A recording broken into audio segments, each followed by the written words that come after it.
인류는 망원경을 하늘로 향하며 우리가 혼자가 아니라는 가장 희미한 신호를 기다려왔다. 먼 별에서 빛이나 소리로 쓰인 메시지를 바라며. 그러나 마침내 그 메시지가 도착했을 때 그것은 먼 은하나 숨겨진 문명에서 온 것이 아니었다. 우리 태양계를 가로지르는 항성간 천체, 사마이 아틀라스라는 이름의 방문자로부터 온 것이었다. 수개월 동안 천문학자들은 에메랄드빛 광채와 에너지 펄스, 그리고 해성에 대해 우리가 알고 있다고 믿었던 모든 것을 뒤엎는 이 천체의 행태에 당혹해했다. 그러나 이제 그 수수께끼는 상상을 초월해 깊어졌다. 전 세계 관측 장비들이 아틀라스가 무작위로 방사하는 것이 아님을 확인했다. 그것은 방송을 하고 있는 것이다. 화성을 향해 직선으로 쏘아진 에너지 펄스를 발사하고 있다. 그리고 가장 회의적인 과학자들조차도 말을 잃게 만든 사건이 발생했다. 화성 자체가 응답한 것이다. 인류 역사상 처음으로 우리는 별 너머에서 온 방랑 천체와 죽은 듯 고요한 이웃 행성 사이의 대화처럼 보이는 현상을 목격하고 있다. 만약 이것이 사실이라면 우리가 우주와 화성, 그리고 그 안에서 우리의 위치에 대해 가진 이해는 영원히 달라질 것이다. 많은 발견들이 그러하듯 이 현상은 진지하게 받아들이기엔 너무나 기이해 보이는 데이터로 조용히 시작되었다. 천문학자들은 이미 아틀라스가 규칙적인 간격으로 맥동한다는 사실을 알고 있었다. 에메랄드빛 광채가 173분마다 밝아졌다 어두워지는데 그 리듬이 너무도 정확해 우연으로 치부할 수 없었다. 그러나 그때 다른 맥동이 나타났다.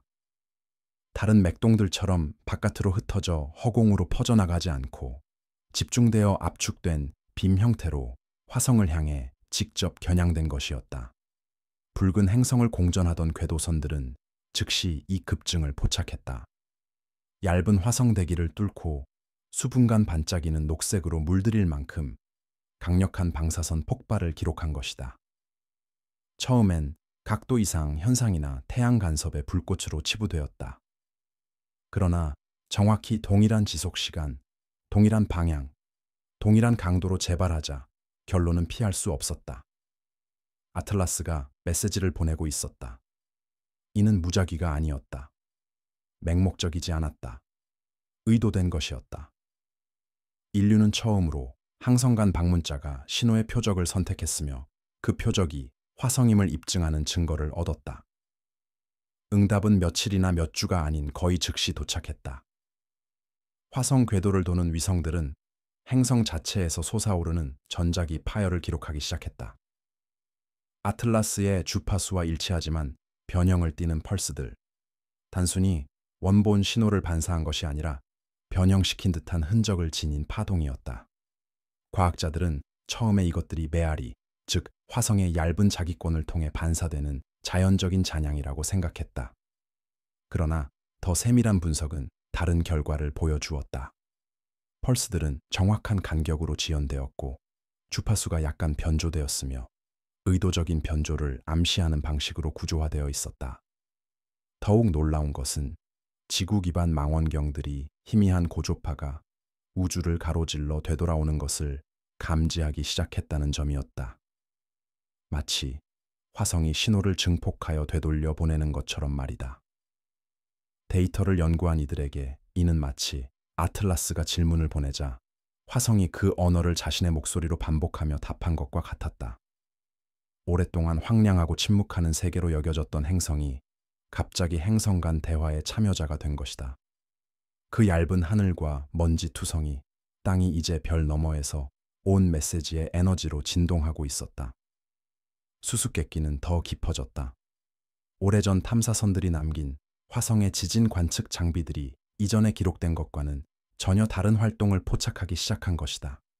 이 진동은 무질서하지 않고 리드미컬했으며 아틀라스의 펄스와 완벽하게 동기화되어 있었다. 이 진동들은 행성의 멘틀 깊숙이까지 메아리 쳤는데 마치 화성의 지각 자체가 공명하는 악기가 되어 성간 방문자와 조화를 이루며 노래하는 듯했다. 더욱 불안한 점은 스펙트로그램으로 변환했을 때 이 주파수들이 기하학적 형태로 나타났다는 것이다. 나선형, 육각형, 삼각형으로 천문학자들이 이미 아틀라스의 빛나는 코마에서 관측했던 발광 패턴과 정확히 일치했다. 이는 우연이 아니었다. 붉은 행성은 단순히 에너지를 반사하는 것이 아니었다. 그 자체의 목소리로 응답하고 있었고 땅 자체를 통해 말하고 있었던 것이다. 일부 연구자들은 이 현상이 화성 표면 깊은 곳의 고대 구조물, 매몰된 바다 혹은 오랜 기간 휴면 상태였던 시스템이 아틀라스의 신호에 의해 활성화되었을 가능성을 시사한다고 주장했다.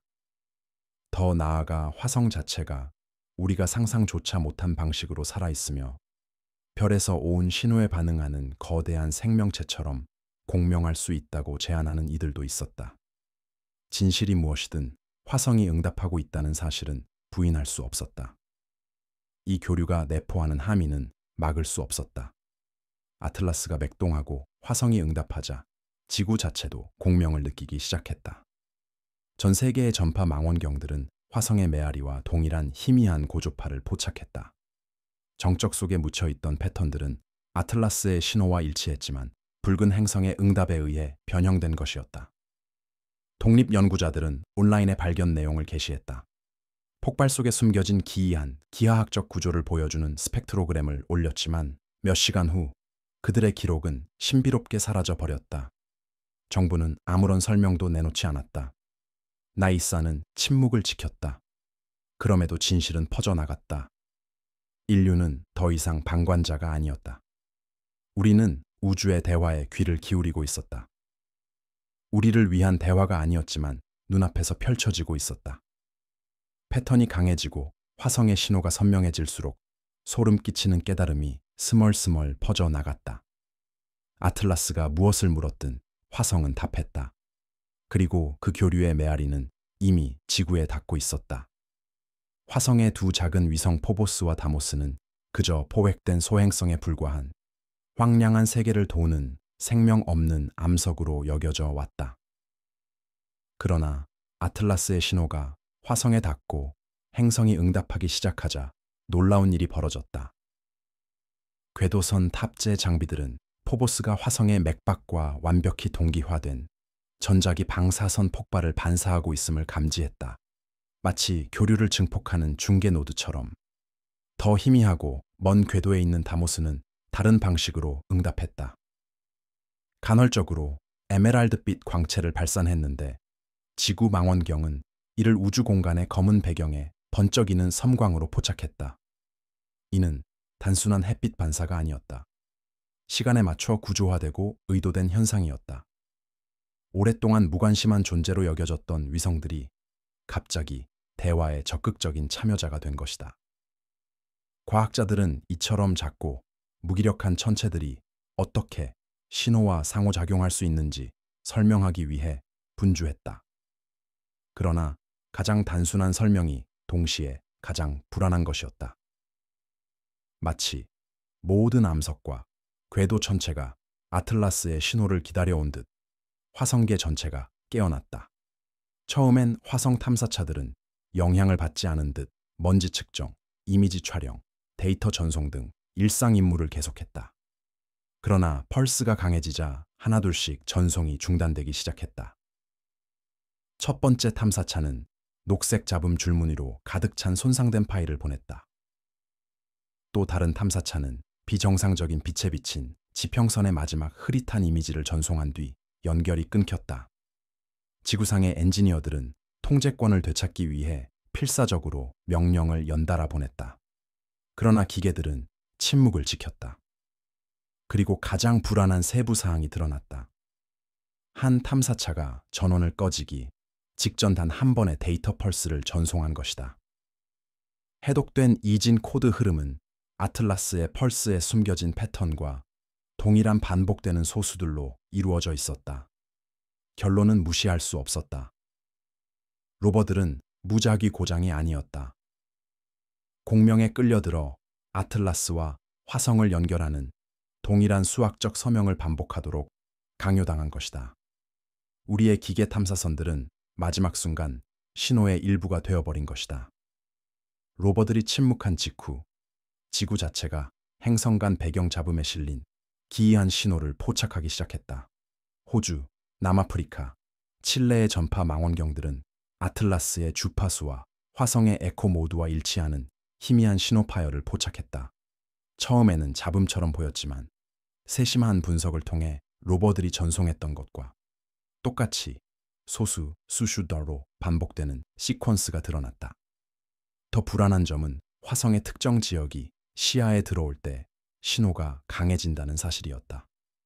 마치 화성 표면의 그 특정 부분들이 전송 노드 역할을 하는 것처럼. 독립천문학자들은 연구 결과를 서둘러 발표했지만 몇 시간 후 서버와 웹사이트, 포럼에서 그들의 작업은 사라져 버렸다. 그럼에도 상상조차 할 수 없는 사실을 확인하기에 충분한 증거는 남아 있었다. 아틀라스와 화성의 대화는 더 이상 우주에 국한되지 않았다. 지구까지 도달한 것이었다. 우리가 그 소리를 들을 수 있다면, 어쩌면, 정말 어쩌면 그 소리는 우리를 위한 것일지도 모른다. 대화가 격화되면서 하늘 자체가 아틀라스의 메시지를 담는 캔버스가 되었다. 관측자들은 화성 대기권의 반짝이는 패턴이 물결치듯 퍼져나가는 것을 목격했다고 보고했으며 이는 지구상의 망원경으로도 관측 가능했다. 나선, 리스, 육각형 격자가 빛으로 새겨진 거대하고 덧없는 별자리처럼 반짝이며 몇 분간 나타났다 사라졌다. 위성 이미지는 이 현상을 확인했으며 아틀라스와 화성 사이에서 교환되는 펄스의 리듬과 정확히 일치하는 것으로 나타났다. 이 기하학적 구조들은 무작위가 아니었다. 수학적 상수, 황금나선, 심지어 인류 문명 전반의 건축에서 발견되는 구조적 대칭성과 일치하는 비율을 담고 있었다. 그 함의는 소름 끼쳤다. 화성에 의해 증폭된 아틀라스의 메시지는 이제 전자기적으로뿐만 아니라 시각적으로도 방송되고 있었으며 보편적인 언어를 말하는 기호들로 하늘에 새겨졌다. 한때 수동적인 관찰자였던 인류는 이제 화성뿐만 아니라 우리도 인식하도록 설계된 듯한 징후들을 응시하고 있었다. 그리고 그 깨달음은 산불처럼 번져갔다. 이것은 물리학의 우연이 아니었다. 그것은 의사소통이었다. 신호가 강해짐에 따라 화성의 지진 활동은 이전에 기록된 적 없는 수준에 도달했다. 한때 침묵하고 얼어붙은 세계였던 화성이 갑자기 리드미컬한 지진으로 맥동하기 시작했고 그 진동은 화성 표면을 가로질러 퍼져나갔다. 그 타이밍은 아틀라스의 전송 신호와 완벽하게 일치했다. 과학자들은 이 진동이 암석의 무작위 변동이 아니라 멘틀 깊숙이까지 전달되는 구조화된 진동이라는 사실을 깨달았다. 마치 행성 자체가 성간 신호를 증폭시키는 공명악기가 된 듯했다. 가장 충격적인 발견은 지진파 스펙트로그램이 시각적 데이터로 변환되었을 때 이루어졌다. 그 패턴은 아틀라스의 에메랄드 빛 속에서 오랫동안 관측된 기하학적 상징들과 일치했다. 나선, 삼각형, 육각형이 화성의 심장 박동에 새겨져 있었다. 전문가들은 처음으로 상상조차 하기 어려운 가능성을 고려해야 했다. 화성은 단순히 아틀라스의 신호를 반영하는 것이 아니었다. 화성은 참여하고 있었고 자신의 지질학적 목소리로 신호를 형성하고 있었다. 지각 아래 무언가가 활성화되었고 붉은 행성은 더 이상 수동적인 대상이 아니었다. 깨어 있었다. 그러자 망원경뿐만 아니라 육안으로도 관측 가능한 현상이 나타났다. 천문학자와 아마추어 관측가 모두 화성 상공의 오로라처럼 반짝이는 희미한 에메랄드 빛이 떠오른다고 보고하기 시작했다. 그러나 그 빛은 자연 현상으로는 설명하기 어려울 만큼 정교한 구조를 지니고 있었다. 이 빛나는 베일들은 화성 대기를 가로질러 퍼져나가 지구에서도 평범한 장비로 관측 가능한 거대한 빛의 홀을 그리며 휘감았다. 그 빛은 일정하지 않았다. 아틀라스의 전송 신호와 함께 맥동하며 마치 에너지의 각 폭발이 행성 하늘에 새로운 줄무늬를 그리는 듯했다. 몇 시간 동안 붉은 행성은 에메랄드 불꽃의 베일로 감싸인 듯했고 이는 이제 행성이 성간 천체와 공유하는 연결을 시각적으로 증명하는 것이었다. 일부는 이 현상을 대기 이온화로 치부했지만 다른 이들은 그 불가능한 정밀도를 지적했다. 오로라는 알아볼 수 있는 형태로 휘어졌다. 동심원, 사다리 같은 가로대, 무한히 꼬인 나선. 마치 하늘 자체가 스크린이 되어 화성이 관측자에게 신호를 되비추는 듯했다. 인류가 경외심에 사로잡혀 화성의 에메랄드 왕관을 바라보는 동안 지구에서는 더 조용하지만 훨씬 더 끔찍한 현상이 펼쳐지기 시작했다. 라디오 망원경, 레이더 시설, 심지어 민간 통신 장비들까지도 아틀라스와 화성 사이에서 교환되는 펄스와 정확히 일치하는 순간 정전을 경험하기 시작했다. 전체 데이터 흐름이 정적 징디안. 으로 무너진 후 몇 분 뒤 재부팅되었고 녹색 노이즈 줄무늬로 가득 찬 손상된 파일 조각들만 남았다. 엔지니어들은 이 장애를 지금까지 경험한 어떤 간섭과도 다르다고 묘사했다. 마치 의도적으로 압도하도록 설계된 것처럼 여러 주파수에 걸쳐 퍼져나갔다. 더 큰 문제는 패턴이었다. 각 정전 현상 전에는 화성의 공명 신호가 희미하게 메아리치듯 감지됐다. 마치 행성의 반응이 우주를 가로질러 스며들어 우리 시스템을 감염시키는 듯했다. 소름 끼치는 깨달음이 빠르게 퍼져나갔다. 지구 장비들이 이제 그 교환에 반응하고 있다면 우리는 더 이상 외부 관찰자가 아니었다. 우리는 공명의 일부가 된 것이다. 그리고 아무도 입 밖에 내지 못했던 질문은 이랬다. 만약 우리 기계들이 무작위로 고장나는 게 아니라면 혹시 화성 탐사차들이 그랬던 것처럼 신호에 빨려 들어가고 있는 건 아닐까? 중단된 전송 데이터 조각들이 마침내 재구성되었을 때 그 내용이 과학계에 충격을 안겼다. 펄스 잡음 속에 묻혀있던 구조는 자연적일 수 없을 만큼 정밀했다. 기하학뿐만 아니라 인류가 발전시킨 논리 언어까지 반영한 소수열, 반복 비율, 고조파들이었다. 수학자들은 이 내장된 코드가 지능적 문명이 통신에 사용할 것이라고 과학자들이 오랫동안 이론화해온 보편적 표식과 유사함을 확인했다. 공명은 단순한 에너지가 아니었다. 정보였다. 그러나 모두를 가장 불안하게 한 것은 변조의 근원이 어디냐는 점이었다. 원본 펄스는 아틀라스의 것이었지만 잡음을 구조화된 코드로 변환시킨 변조, 즉 변형은 화성에서 비롯된 것이었다. 붉은 행성은 단순히 메시지를 반사하는 데 그치지 않았다. 메시지를 변형시키며 자신만의 목소리로 답신하고 있었던 것이다. 인류 역사상 처음으로 우리는 별 너머에서 온 방문자와 우리 태양계 내 행성 사이의 대화를 목격하고 있었다. 그리고 인류는 우리를 위한 것이 결코 아니었던 대화에 귀를 기울이고 있었다. 화성에서 지진 데이터가 계속 쏟아져 들어오자 연구진은 수수께끼를 새로운 깊이로 밀어붙이는 무언가를 발견했다. 리드미컬한 진동은 단순히 표면을 흔드는 데 그치지 않았다. 마치 지각 아래 숨겨진 거대한 공동을 강타한 듯 행성 깊은 곳에서 반사되어 돌아왔다. 파동 반사를 매핑한 과학자들은 기하학적 배열로 정렬된 거대한 지하 공동의 패턴을 확인했는데 이는 자연 지질학적 결과물이라기엔 지나치게 정교한 구조였다. 일부는 고대 화산 시스템의 잔해라고 주장했지만 다른 이들은 이 형상이 신호 증폭을 위해 설계된 거대한 공명실처럼 인위적으로 만들어진 구조물처럼 보인다고 주장했다.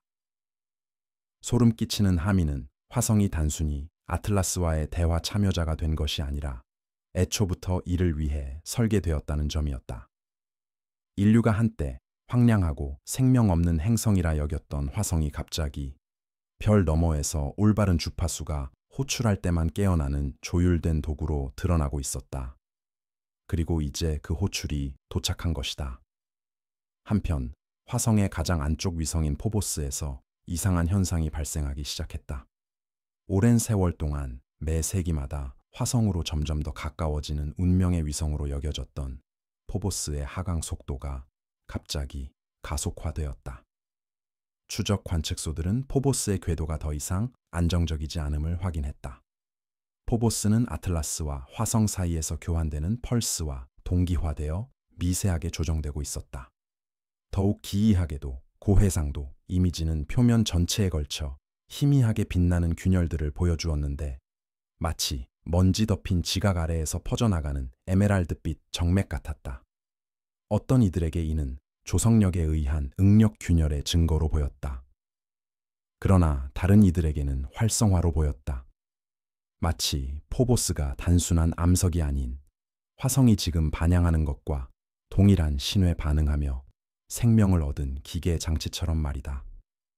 오랫동안 화성에 충돌할 운명이라 여겨졌던 포보스가 사실은 전혀 다른 목적을 위해 설계되었으며 그 목적이 지금 우리 눈앞에서 펼쳐지기 시작했다는 생각이 뿌리내렸다. 과학자들이 화성 주변의 연쇄적 이상 현상에 발맞추기 위해 애쓰는 동안 지구 자체도 설명을 거부하는 현상을 경험하기 시작했다. 외딴 지역, 사막, 산꼭대기, 심지어 바다에서도 사람들은 극지방에서 멀리 떨어진 밤하늘에 희미한 녹색 오로라가 반짝이는 것을 목격했다고 보고했다. 오로라가 존재해서는 안 될 곳에서 부드럽게 빛나고 있었다. 이 빛나는 베일은 아틀라스의 신호와 동일한 리듬으로 맥동하며 화성의 반응과 동기화되었다. 아마추어 무선 통신사들은 반복되는 음조로 가득 찬 정정이 파열을 포착했다. 많은 이들이 묘사하기를 마치 우주적 노래처럼 잊을 수 없을 정도로 선율적인 소리였다. 인류는 처음으로 화성의 변모를 멀리서 관찰하는 데 그치지 않았다.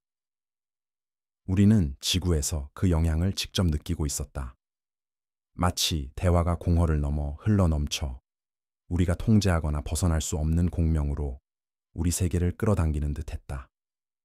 그리고 끔찍한 생각이 퍼지기 시작했다. 화성이 아틀라스에 응답했다면 지구도 곧 같은 행동을 강요당할 수 있지 않을까?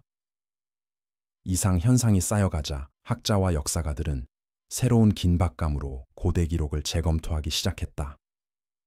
수메르인, 이집트인, 마야인 등 지구 각지의 문명들은 쌍둥이 별, 하늘의 녹색 불꽃, 파괴와 재생의 주기로 붉은 행성에 내려온 신들에 관한 신화를 남겼다. 당시 이들은 상징적인 이야기, 농업주기나 영적 신념을 은유한 것으로 무시되었다. 그러나 아틀라스의 맥박과 화성의 반응 시기와 교차 참조했을 때 그 유사성은 소름 끼칠 정도로 정확해졌다. 조각에는 빛의 광선으로 연결된 쌍둥이 천체가 새겨져 있었다.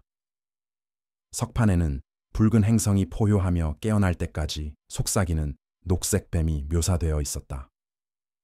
일부 비문에는 아틀라스의 공명에서 나타나는 기하학적 상징과 동일한 것들까지 포함되어 있었다. 이는 신화라기보다 기억에 가까워 보였다. 수천 년 전 인류의 선조들이 목격한 동일한 현상의 기록이었다. 사실이라면 이는 아틀라스의 도래와 화성과의 대화가 단발성 사건이 아니었음을 의미했다. 그것은 주기였다. 그리고 이제 그 순환이 돌아왔다. 수개월 동안 인류는 사마이 아틀라스가 자연의 법칙을 거스르는 모습을 지켜보았다. 그것은 둘로 갈라졌다. 한 조각은 태양을, 다른 조각은 화성을 향해 날아갔다. 그리고 그 순간부터 불가능한 일은 부인할 수 없게 되었다. 무작위로 여겨졌던 펄스들은 신호임이 드러났다. 의도적이고 고의적이며 지능적인 신호였다. 그리고 답이 왔다. 우리가 발온이라 믿었던 침묵의 붉은 세계, 화성이 응답한 것이다. 대기를 통해, 떨리는 지각을 통해, 위성들을 통해 화성은 성감 방문자의 부름에 메아리로 답했다. 그러나 이는 단순한 응답이 아니었다. 대화였다.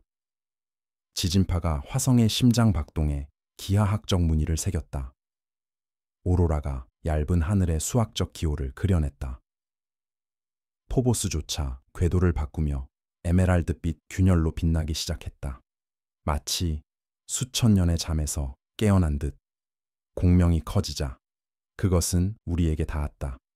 지구 자체가 메아리로 반짝이기 시작했다. 오로라가 존재해서는 안 될 곳에 푸른 오로라가 나타났다. 간섭으로 계측기가 고장났다. 잡음 속에 숨겨진 소수, 수수와 나선형의 속삭임. 대화가 공허를 넘어 흘러넘쳤다. 우리가 원하든 원하지 않든 우리는 그 일부가 되어버렸다. 고대의 기록들은 이제 신화라기보다 경고처럼 보인다. 우리보다 훨씬 오래전 같은 순환을 목격한 문명들이 남긴 기억들. 그들은 화성에 속삭이는 녹색 빛의 뱀에 대해, 하늘의 쌍둥이 불꽃에 대해, 세계를 재편한 각성에 대해 이야기했다. 그리고 그 이야기들이 사실이라면 아틀라스가 우리 태양계에 우연히 온 것이 아니다. 그것은 인류 그 자체보다 오래된 과정의 일부로서 언제나 그랬듯 돌아온 것이다. 나사는 침묵을 지키며 데이터를 은폐하고 신호를 차단하며 새어나오는 모든 흔적을 봉쇄한다. 그러나 그들의 침묵은 인정이다. 그들은 진실을 안다. CI 아틀라스가 해성도, 방랑하는 유성체도, 우주의 우연도 아니라는 사실을. 그것은 전령이자 촉매제이며 잠든 세계들을 공명하게 하고 행성들로 하여금 말하게 하는 존재다. 그리고 이제 화성이 응답했으니 아틀라스가 살아있는지 여부는 더 이상 문제가 아니다. 이제 문제는 다음에 무엇이 올 것인가이다. 왜냐하면 화성이 깨어났고 지구가 이미 그 노래를 따라 부르기 시작했다면 이 순환은 이제 막 시작되었기 때문이다. 아틀라스가 신호를 보냈다. 화성이 답했다. 그리고 이제 매 순간이 지나갈 때마다 인류는 다음 응답이 먼 세계가 아닌 우리 자신에게서 올지도 모른다는 끔찍한 가능성에 직면해야 한다.